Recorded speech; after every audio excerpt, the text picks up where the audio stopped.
Hey folks, Curtis Stone here. Welcome back to our Homestead series where we are reviewing all the states and provinces of North America and looking at them through the lens of homesteading. The good, the bad, and the ugly. Places to consider, places to avoid. Keep in mind, when I do these, it's broad, right? I'm just giving you almost the information you can find out yourself. Absolutely, you can find this out yourself. I'm using tools like Google Earth to do this. And I'm trying to show people how you can use these tools so that you can find a place to get on the land. And it can save you a ton of time. And so there is a web class. There'll be a link in the video. Check that out. It shows you some specifics, how I use this for this in Google Earth. Because if you use a software program like this, which is free and available, when you're looking for a place to get on the land, you can do 95% of your queries with Google Earth, and you don't have to travel to those places. That's huge. And so that's the whole idea. That's why, that's also why to speak to this series, why I do things kind of broad. Like I see people in the comments saying, oh, it's not exactly like that. And debating little details that I may have missed. I'm being broad. And so when we zoom into some of the homesteads, which we'll do here today, we'll take a little closer look and then try to be a little bit less broad. But when we're talking about the overall of a state, it's pretty broad. So Georgia is in the south, and it's got a really big city that I would totally avoid living in, Atlanta. I would be as far away from there as humanly possible. But the state's quite lovely, and it's hot and humid, right? It's the southern humidity during the summer. Nice mild winters, wet, but pretty hot in the summer. Many parts, the further south you go, closer to Florida, it just gets difficult to even function in the summer. That's what I found kind of fascinating about these places in the U.S. is that their summer is almost like our Canadian winter in a way, in that you can't really do much. I would actually make the case that you might be able to do more in winter, and I think that's why I enjoy winter, is getting that variation in season. But anyways, to Georgia. So we always start with our no-go zones, and those are fairly self-explanatory. Atlanta, this area up here is the biggest of them, but Columbus is a pretty big town, and Augusta and such. But the vast majority of the population, I believe, in Georgia is going to be in this area. So homesteading close to that area is going to be very difficult. You've got just urban sprawl, concrete everywhere. Right? Very few little farms here and there. Very, very few. It's suburbs for a long ways. That's all suburbs now. Here we get into peri-urban. And this is where we start to get into areas where we'd be interested in. Up here, we got rural areas in these mountains. So let's take a closer look. So we're going to avoid all that. I would find, too, that probably the best places in Georgia are going to be up towards this. Is that the Appalachian Mountains? Is that what that is? That area. It's beautiful. And it's out of the way. It's tucked away. There's all kinds of back roads, and, you can really duck out up in these places. But it is still very populated, But I always say, high ground in the trees is a great place to be. Let's check out some good areas. Okay. Oh, yeah. You're rural, but you're never far from a lot of amenities. And you've got little strips of... So, what we're looking at here is peri-urban land and then rural land. Peri-urban land, rural land. And I think rural is preferable. Sometimes it just doesn't meet your context, though. So, take it for what it's worth. But rural is just where you have more nature, right? More of God's creation and less of man's creation. Whereas in the cities, it's man's creation, concrete. So some nice areas there, some towns and amenities, have everything you need. I don't think access to resources is going to be an issue for a lot of places down, and just this entire side of the country in the U.S. There's just so many people here, and there's so much money in there as well. And really the system is all about money. But nice little area up here, Clarksville, Demarest, New Switzerland, rural pockets, and cool little, peri-urban valleys that go through these tributaries, right? Beautiful topography. Not huge mountains like we get in British Columbia, but nice. This looks like chicken farms. But that's kind of what you're looking for.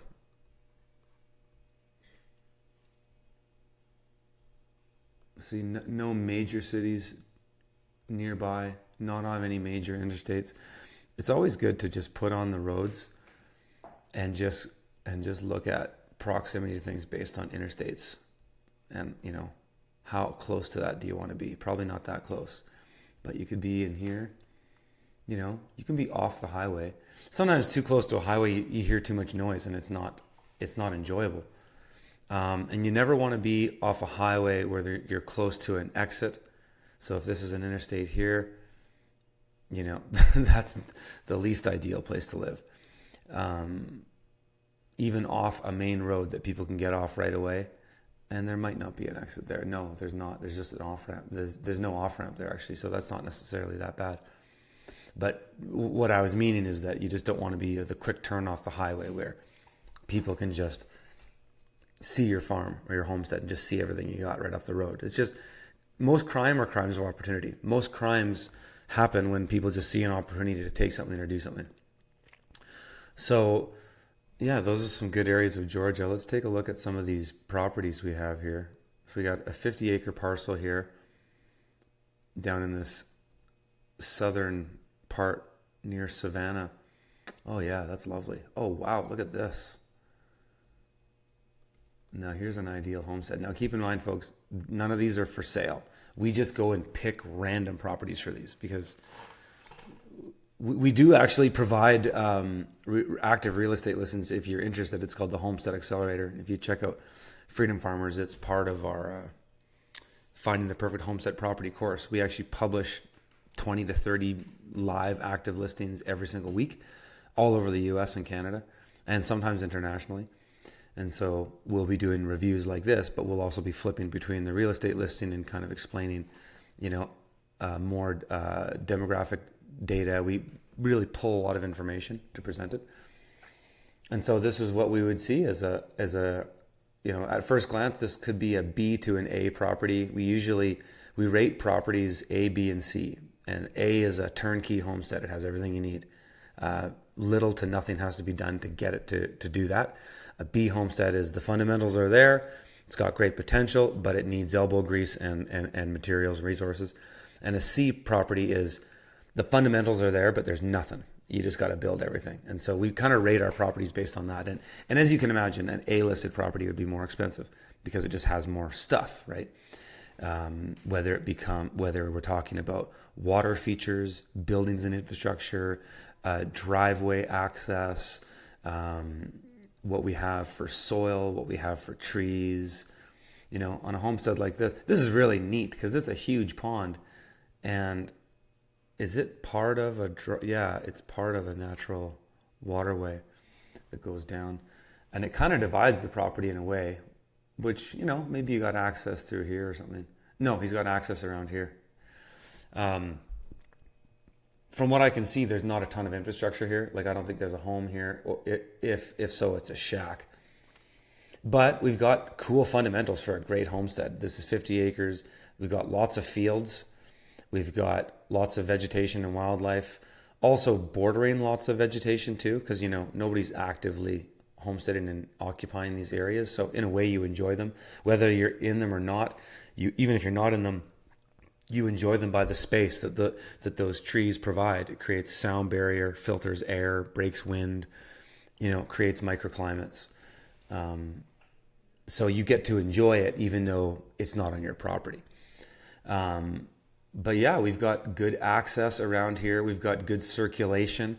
Thinking, okay, you want to go from here to here, or you're moving things around. Are there places to turn around? Is there good access? This property has a lot of great stuff about it. And the water features speak for itself. That's amazing to have a pond that size. What an asset.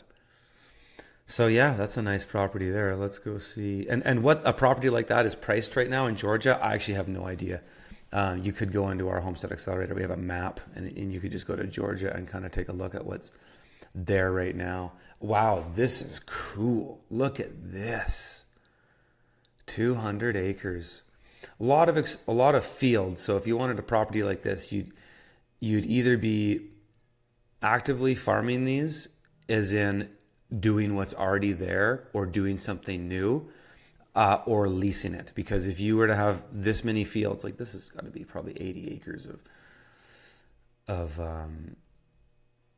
fields here. Let's just get a broad idea. Because if you have this much field and you just let it go fallow and it's been farmed, they could just be hay cropping. It's like fairly benign agriculture. But if you just leave this and don't do anything with it, it's just going to be an absolute mess with weeds. Yeah, I was very close, 70. And there's some stuff here. So yeah, we probably are around 80 acres. So that's one thing that's important to say about a property like this is that, okay, if you're going to buy a property like this, you should be a farmer, or you're going to be leasing to a farmer, and that's going to continue to get farmed, or you're going to do something new to it. Do some badass regenerative agriculture, some silvopasture or something like that. The sky's the limits. But that is a big obligation. Just thinking about if you want to buy, I'd almost be more partial to buy 200 acres of forest if I wasn't going to be a farmer, because then it's just, you don't have to worry about managing that. Anything that is, anytime trees are taken down, really, the land needs to be managed. And that's one of the many great things that trees do for us, is they just create broader habitat so that nature can do its thing. But when you take them down, you got to be prepared to deal with consequences, erosion, pests from the crop, invasive weeds and such. So, but needless to say, this is still a really badass looking property, and the topography is really cool. Look at that. So this is the high side up here, up and towards the mountain, and you got this wicked pond, totally private access off the road. It looks like some kind of easement that comes off. And again, I don't know if this property is for sale or not, just picked randomly. Tons of private access, totally private in here too. Like nobody can see if your homestead is up here, which there's not. Oh yeah, there's a home there. Wow. This is just paradise. I could just imagine what this looks like. This would be an A property. But just coming in on the homestead circle, I always say, 5 acres is really all you need to do all your homesteading. So if you just say pick an area like this, not even, most of your homesteading is going to happen in this little area. Most of the core buildings you're going to use, your home, kitchen, garden, root cellar, greenhouses, most of your infrastructure for your homestead and a lot of your fields can exist in just that much space. So that's important to understand when you're buying broad acreage too, is that, with this acreage comes responsibility. I just want to kind of hammer that home, because some people get in over their heads and then they go, I just can't manage this. But wow, what a space. So, incredible access, good circulation, aesthetics and experience. This property would rank very high in. Not a ton of infrastructure. There's a house, but I don't see a shop. There's like some boat infrastructure here, but there's not much for a homestead. And so that makes me believe that this guy who owns this most likely just leases these fields out, and a neighborhood farmer just comes and manages them like he does many. A lot of lease farmers, which are very common. He'll be here. He's got 1,000 acres of multiple properties he's managing, and so that's all well and good. People do that. But yeah, that's a beautiful property right there. Probably wouldn't be an A though. It would probably be like a B, because you still got to build a number of things to just get situated there. Wow, this is similar, smaller, 90 acres. This property here is a lot more manageable as far as coming in and just making use of everything here. So it looks like there's an easement, this road that goes through, but that doesn't really matter, because you could almost just imagine that the property line is just here, right? And okay, instead of 90 acres, you've got 70 acres. Still, this is a good parcel of land. Lots of trees, which is great. Massive pond. Nice little landing here. Bordering onto tons of natural forest. It's not even replanted forest. That's beautiful forest. So there's some kind of barn there. Maybe it had some sheep in here or something like that. It looks like he's been grazing there and mowing a bit too. But yeah, it's got everything you need. Private access is so nice. From your driveway, from the road, if somebody looks down your driveway, they can't see anything. That's a great thing because, like I said earlier, statistically, most crimes are crimes of opportunities. And so if you can eliminate the visibility, that's a huge chunk of just potential problems, right? So yeah, you'd have to, you got a little bit of infrastructure, nice and clear around here. You could have immediate kitchen garden. You could do a ton of just growing in this area alone here. Oh, there's another little barn type thing. So this property's got a little bit more actually. Not quite as nice as far as the view and everything as the other place. Whoops. Random. And a little bit smaller, but pretty nice. Pretty nice. So yeah, I'm going to leave it there for this one, folks. If you guys enjoyed that, smash the like, leave a comment. Where should I go next? All right. See you in the next one.